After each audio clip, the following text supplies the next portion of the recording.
নমস্কাৰ প্ৰিয় দৰ্শক, আপোনালোকে চাই আছে স্পৰ্টছ সাগা আছাম। প্ৰিয় দৰ্শক, আজি অনুষ্ঠিত হ'ব ৰাজস্থান ৰয়েলছ আৰু পাঞ্জাৱ কিংছৰ মাজত IPLৰ এক গুৰুত্বপূৰ্ণ মেচ। পাঞ্জাৱ কিংছ ইতিমধ্যে দুখন মেচত দুইখনতে জয়ী হৈছে।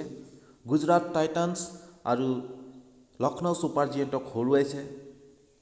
দলৰ মূল বেটছমেন শ্ৰেয়স আয়াৰ সুন্দৰ ফৰ্মত আছে, দুটাকৈ অৰ্ধশতক কৰিছে দুইখন খেলতে।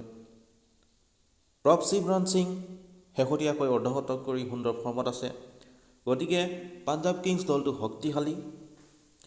ইফালে ৰাজস্থান ৰয়েলছ তিনিখন মেচত এখনত মাত্ৰ জয়লাভ কৰিছে, কিন্তু ৰাজস্থান ৰয়েলছ কোনো গুণে কম নহয়, অতি শক্তিশালী দল।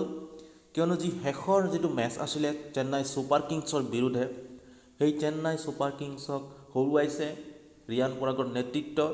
আৰু সেই খেলতে দলৰ যি মেইন বেটছমেন বা বলাৰ আছে তেওঁলোক সুন্দৰ ফৰ্মত আহিছে। নীতিশ ৰাণা, হেটমায়াৰ সুন্দৰ ফৰ্মত আছে। তাৰপিছত জফ্ৰা আৰ্চাৰ, হাছাৰাংগা সুন্দৰ ফৰ্মত আছে। আৰু এটা প্লাছ পইণ্ট হৈ গ'ল যে অভিজ্ঞ অধিনায়ক সঞ্জু চেমছন আহিব, কেপ্টেইন কৰিব। যিহেতু তিনিখন মেচত ৰিয়ান পৰাগে কেপ্টেইন কৰিলে, সঞ্জু চেমছন সম্পূৰ্ণৰূপে সুস্থ নথকাৰ বাবে আৰু এতিয়া সম্পূৰ্ণ সুস্থ হৈ উঠিছে। গতিকে সঞ্জু চেমছন আহিব আৰু সঞ্জু চেমছন নেতৃত্ব ল'ব।